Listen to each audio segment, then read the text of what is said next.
የህልሞን ቤት በሲኤምሲ እውን ያድርጉ። ውበትና ምቾትን በአንድ ላይ ከድሪም ቢውልደርስ ሪል ስቴት በከተማዋ ተመራጭ በሆነችው ሲኤምሲ የተባበሩት ኮምፓውንድ አፓርትመንቶችን ለሽያጭ አቅርበናል። ሙሉ ክፍያ ለሚከፍሉ የ30 በመቶ ታላቅ ቅናሽ አዘጋጅተናል። የ10 በመቶ ቅድመ ክፍያና የ50 በመቶ የባንክ ብድር ማመቻችተናል። ባለ አንድ መኝታ 73 ካሬ በ720 ሺህ ብር ቅድመ ክፍያ ወይንም በ30 በመቶ ቅናሽ በ5.3 ሚሊዮን ብር ጠቅላላ ክፍያ። ባለ ሁለት መኝታ በ106 ካሬ በ1 ሚሊዮን ብር ቅድመ ክፍያ ወይም በ30 በመቶ ቅናሽ በ7.7 ሚሊዮን ብር ጠቅላላ ክፍያ። ባለ 3 መኝታ 141 ካሬ በ1.4 ሚሊዮን ብር ቅድመ ክፍያ ወይም 30 በመቶ ቅናሽ በ10.3 ሚሊዮን ብር ጠቅላላ ክፍያ እንካችሁ ብለናል። አፓርትመንቶቻችን ሰፊ የመኪና ማቆሚያ፣ የልጆች መጫወቻ፣ ዘመናዊ የመዋኛ ገንዳና አስተማማኝ የከርሰ ምድር ውሃ እንዲሁም ሌሎች መሰረታዊ ልማቶች ያላቸው በመሆናቸው ተፈላጊ ናቸው። ይፍጠኑ። በ2 ዓመት ተኩል ጊዜ ውስጥ ቁልፍ እናስረክባለን። ዋጋ ሳይጨምር የቤት ባለቤት የመሆን እድሉ አሁን ነው። የቀሩት ጥቂት ቤቶች ብቻ በመሆኑ በ0964 2529 አሁኑን ይደውሉ። ድሪም ቢውልደርስ ሪል ስቴት።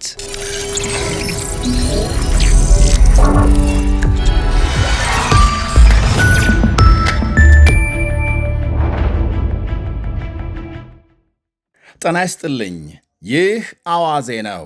የዕለቱን ዋና ዋና ጉዳዮች እንመለከታለን። በላይ በቀለ ነኝ። የአፍሪካ ህብረትና የተለያዩ ሀገሮች የሁቲ አማጽያን በቀይ ባህር የሚፈጽሙትን ጥቃት ማውገዛቸው ተነገረ። የአፍሪካ ህብረት ኮሚሽን ሊቀመንበር መሐሙድ አሊ ዩሱፍ በሰጡት መግለጫም ይህ አይነቱ የውጥረት ማደግ ወይም መባባስ ለቀጠናው ሰላም፣ ለዓለም አቀፍ የባህር ላይ ደህንነትና የኢኮኖሚ መረጋጋት ከፍተኛ ስጋት ደቅኗል ሲሉ አስጠንቅቀዋል። ሁቲዎች ያለምንም ቅድመ ሁኔታ ጥቃት እንዲያቆሙ ጠይቀዋል። ሁቲዎች በሳውዲ አረቢያ ላይ የባህር ጉዞ እገዳ መጣላቸውን ተከትሎ የአፍሪካ ህብረት ከሳውዲ አረቢያ መንግስትና ህዝብ ጎን እንደሚቆም ሊቀመንበሩ አረጋግጠዋል። በተጨማሪም ህብረቱ ለሳውዲ አረቢያ ደህንነትና መረጋጋት ያለውን የማይናወጥ ድጋፍ ገልጿል። በንግድ መርከቦች ላይ የሚፈጸሙ ጥቃቶችና የባህር ላይ ነፃ የእንቅስቃሴ ፍሰትን ለማስተጓጎል የሚደረጉ ሙከራዎች በዓለም አቀፍ ደህንነት ላይ የተደቀኑ ከባድ ስጋቶች ናቸው ብለዋል። በመሆኑም የዓለም አቀፍ ህግን መሰረት በማድረግ የባህር ላይ ነፃ እንቅስቃሴና የንግድ መርከቦች ደህንነት ሙሉ በሙሉ ሊከበር እንደሚገባ አሳስበዋል። በዓለም አቀፍ ደረጃ እጅግ ስልታዊ ከሆኑ የባህር ላይ መተላለፊያዎች አንዱ በሆነው በቀይ ባህር አካባቢ የታየውን አደገኛ ውጥረት ደግመው አውግዘዋል። ሊቀመንበሩ አክለውም በቀይ ባህር የንግድ መርከቦች እንቅስቃሴ ላይ የሚፈጠር ማንኛውም መስተጓጎል የቀጠናውን የባህር ትስስር፣ የዓለም አቀፍ አቅርቦት ሰንሰለትንና የኃይል ደህንነትን በመፈታተን የከፋ ጉዳት ሊያስከትል እንደሚችል አስጠንቅቀዋል። ይሄ መስተጓጎል የንግድ እንቅስቃሴያቸው በዚህ ወሳኝ የባህር መስመር ላይ የተደገፈ በርካታ የአፍሪካ ሀገራት ኢኮኖሚያዊ ጥቅም ላይ አሉታዊ ተጽዕኖ እንደሚያሳድር አሳስበዋል። ሊቀመንበር ዩሱፍ ሁቲዎች በንግድ መርከቦች ላይ የሚያደርሱትን ጥቃት በአስቸኳይ እንዲያቆሙ፣ ውጥረቱን ከሚያባብሱ ድርጊቶች እንዲቆጠቡና የባህር ላይ እንቅስቃሴን የተመለከቱ ዓለም አቀፍ ሕጎችን ሙሉ በሙሉ እንዲያከብሩ ጥሪ አቅርበዋል። ኳታርና ፈረንሳይም በተመሳሳይ ሁቲዎች በሳውዲ የነዳጅ መርከቦች ላይ የፈጸሙትን ጥቃት አጥብቀው አውግዘዋል። ሀገሮቹ ጥቃቱን ዓለም አቀፍ ሕግ የጣሰ ነው ካሉ በኋላ ለሳውዲ ያላቸውን አጋርነት አረጋግጠዋል። ዓለም አቀፉ ማህበረሰብ የቀይ ባህር የመርከቦች እንቅስቃሴ ላይ የተደቀነውን አደጋ በጋራ እንዲከላከል ጠይቀዋል። ሁቲዎች የቀይ ባህር ዋነኛ መተላለፊያ ባብ ኤልማንዴብን ሙሉ በሙሉ ከዘጉ የዓለማችን 7 በመቶ የነዳጅ አቅርቦት እንደሚቋረጥ እየተነገረ ነው። በዚህ መስመር በየቀኑ ከ8 ሚሊዮን በርሜል በላይ ድፍድፍ ነዳጅ የሚተላለፍ ሲሆን ከፍተኛ መጠን ያለው የተፈጥሮ ጋዝ የጫኑ መርከቦችም ይሻገሩበታል። ይሄ በጅቡቲና የመን መካከል የሚገኘው ጠባብ መስመር ከዓለም በጣም አስፈላጊ የባህር መተላለፊያዎች አንዱ ተደርጎ ይቆጠራል። ስፋቱ ከ26 እስከ 32 ኪሎ ሜትር፣ ርዝመቱ 70 ኪሎ ሜትር ይደርሳል። በመሃል ፔሪም የተባለች ደሴት ስላለች በሁለት ዋነኛ የመርከብ መተላለፊያዎች ይከፈላል። ይህንኑ በመካከለኛው ምስራቅ እያየለ የመጣው ግጭት በዓለም አቀፍ የኃይል አቅርቦት ላይ ስጋት እንደገና በማንሰራራቱ የነዳጅ ዋጋ ከግንቦት ወዲህ ለመጀመሪያ ጊዜ በአንድ በርሜል $100 ደርሷል። ዩናይትድ ስቴትስ በኢራን ላይ የምትፈጽመውን ወታደራዊ ጥቃት አጠናክራ መቀጠሏን ተከትሎ የዓለም አቀፍ የነዳጅ ዋጋ ከተከታታይ ቀናት ጭማሪ በኋላ በዛሬው ዕለት ከ5 በመቶ በላይ አሻቅቧል። የሁቲ ታጣቂዎች በቀይ ባህር በሚንቀሳቀሱ የነዳጅ መርከቦች ላይ ጥቃት መሰንዘራቸውን ተከትሎም ዋጋው በከፍተኛ መጠን ጨምረዋል። ይህም ሳውዲ አረቢያም ለማለፍ የምትጠቀምበትን ቁልፍ የነዳጅ የኤክስፖርት መስመር አደጋ ላይ ጥሎታል ነው የተባለው። ወደ ሌላ ዘገባ ስናልፍ የአሜሪካና ሳውዲ አረቢያ የኒኩሌር ስምምነት በእስራኤል ዕውቅና ላይ መመስረቱ ተነገረ። በአሜሪካና ሳውዲ መካከል የተደረሰው ታሪካዊ የተባለው የሲቪል ኒኩሌር ስምምነት ተፈጻሚ የሚሆነው ሪያድ እስራኤልን እንደ ሀገር በሚያውቀው የአብርሃም ስምምነት ስትካተት ብቻ መሆኑን የአሜሪካ ፕሬዝዳንት ዶናልድ ትራምፕ ገልጸዋል። ትራምፕ ከስምምነቱ መፈረም በኋላ ባሰራጩት ጽሑፍ ይሄ የሲቪል ኒኩሌር ስምምነት ለሰላማዊ ግልጋሎት ብቻ የሚውል ሆኖ ይጸድቃል፣ ነገር ግን ሙሉ በሙሉ የተመሰረተው ሳውዲ አረቢያም ከፍተኛ አክብሮትንና ስኬትን ባገኘው የአብርሃም ስምምነት በመቀላቀሏ ላይ ነው ብለዋል።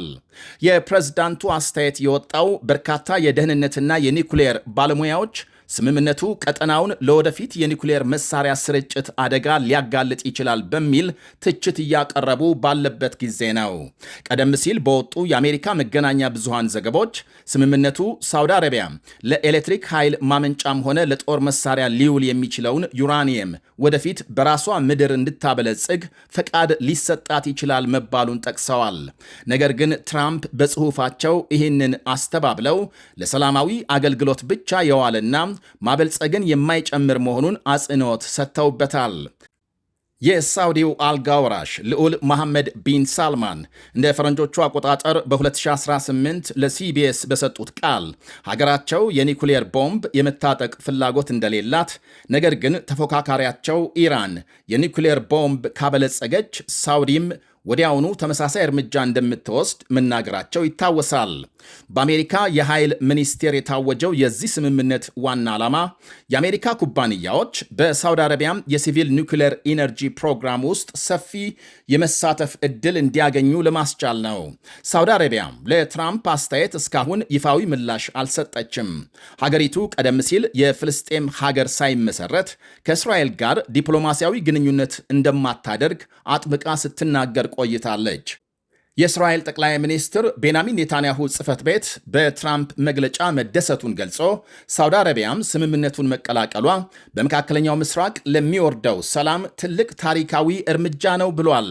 እንደ ፈረንጆቹ አቆጣጠር በ2020 በዶናልድ ትራምፕ አሸማጋይነት የተፈረመው የአብርሃም ስምምነት በምስራቅ አረብ ሀገራትና በእስራኤል መካከል ያለውን ግንኙነት ወደ መደበኛ የዲፕሎማሲ መንገድ የመለሰ ታሪካዊ ክስተት ነው። መጀመሪያ ላይ የተባበሩት አረብ ኤሚሬትስና ባህሬን የተቀላቀሉ ሲሆን በኋላም ሱዳን፣ ሞሮኮና ካዛኪስታን ስምምነቱን ፈርመዋል። ይሄ የሲቪል ኒኩሌር ስምምነት ቀጥሎ ወደ አሜሪካ ኮንግረስ ለግምገማ የሚላክ ሲሆን ምንም እንኳን የሁለቱ ፓርቲዎች አባላት ተቃውሞ ያላቸው ቢሆንም የትራምፕ ሪፐብሊካን ፓርቲ ሁለቱንም ምክር ቤቶች ስለሚቆጣጠር ስምምነቱ የመጽደቅ ዕድሉ ከፍተኛ እንደሆነ ተገምቷል። የአብርሃም ስምምነት የተባለው በአይሁድ በክርስቲያንና በእስልምና እምነቶች ዘንድ እንደ ጋራ አባት ወይም ነቢይ ተደርጎ የሚወሰደውን አብርሃምን ነቢዩ ኢብራሂምን በመዘከር ነው። ይህም በሃይማኖቶች መካከል ያለውን ትስስርና የሰላም ተስፋን ለማንጸባረቅ የታሰበ ነው። እስከ 2020 ድረስ አብዛኞቹ የአረብ ሀገራት ከእስራኤል ጋር ምንም አይነት ይፋዊ ግንኙነት አልነበራቸውም። ይህ ስምምነት ያንን አካሄድ በመቀየር ይፋዊ የዲፕሎማሲ ግንኙነት እንዲመሰረት አድርጓል። በሀገሮቹ መካከል ቀጥታ በረራዎች ተጀምረዋል። የቱሪዝም፣ የቴክኖሎጂና የንግድ እንቅስቃሴዎች በከፍተኛ ሁኔታ አድገዋል። በተለይም በኢራን በኩል የሚመጣውን ተጽዕኖ ለመግታት የጋራ የመረጃና የደህንነት ትብብር አሳድገዋል። በአጠቃላይ ከዚህ ስምምነት በፊት በእስራኤልና በአረብ ሀገራት መካከል ሰላም የሚወርደው የፍልስጤም ጥያቄ እልባት ሲያገኝ ብቻ ነው የሚል አቋም ነበረ። ነገር ግን የአብርሃም ስምምነት ይህንን አካሄድ በመቀየር የፍልስጤም ጥያቄ ሳይፈታም አረብ ሀገራት ከእስራኤል ጋር ግንኙነታቸውን ማጠናከር እንደሚችሉ አሳይቷል። ስምምነቱ በመካከለኛው ምስራቅ የነበረውን የፖለቲካና የኢኮኖሚ ካርታ በከፍተኛ ደረጃ የለወጠ ቢሆንም የፍልስጤምን ሕዝብ ጥያቄ ሙሉ በሙሉ ሳያካትት የተደረገ በመሆኑ አሁንም ድረስ የተለያዩ ቅሬታዎችና ክርክሮች ይነሱበታል። ይህ አዋዜ ነው። የህልሞን ቤት በሲኤምሲ እውን ያድርጉ። ውበትና ምቾትን በአንድ ላይ ከድሪም ቢውልደርስ ሪል ስቴት በከተማዋ ተመራጭ በሆነችው ሲኤምሲ የተባበሩት ኮምፓውንድ አፓርትመንቶችን ለሽያጭ አቅርበናል። ሙሉ ክፍያ ለሚከፍሉ የ30 በመቶ ታላቅ ቅናሽ አዘጋጅተናል። የ10 በመቶ ቅድመ ክፍያና የ50 በመቶ የባንክ ብድር ማመቻችተናል። ባለ አንድ መኝታ 73 ካሬ በ720 ሺህ ብር ቅድመ ክፍያ ወይንም በ30 በመቶ ቅናሽ በ5.3 ሚሊዮን ብር ጠቅላላ ክፍያ። ባለ ሁለት መኝታ በ106 ካሬ በ1 ሚሊዮን ብር ቅድመ ክፍያ ወይም በ30 በመቶ ቅናሽ በ7.7 ሚሊዮን ብር ጠቅላላ ክፍያ። ባለ 3 መኝታ 141 ካሬ በ1.4 ሚሊዮን ብር ቅድመ ክፍያ ወይም 30 በመቶ ቅናሽ በ10.3 ሚሊዮን ብር ጠቅላላ ክፍያ እንካችሁ ብለናል። አፓርትመንቶቻችን ሰፊ የመኪና ማቆሚያ፣ የልጆች መጫወቻ፣ ዘመናዊ የመዋኛ ገንዳና አስተማማኝ የከርሰ ምድር ውሃ እንዲሁም ሌሎች መሰረታዊ ልማቶች ያላቸው በመሆናቸው ተፈላጊ ናቸው። ይፍጠኑ። በ2 ዓመት ተኩል ጊዜ ውስጥ ቁልፍ እናስረክባለን። ዋጋ ሳይጨምር የቤት ባለቤት የመሆን እድሉ አሁን ነው። የቀሩት ጥቂት ቤቶች ብቻ በመሆኑ በ0964 2025 29 አሁኑን ይደውሉ። ድሪም ቢውልደርስ ሪል ስቴት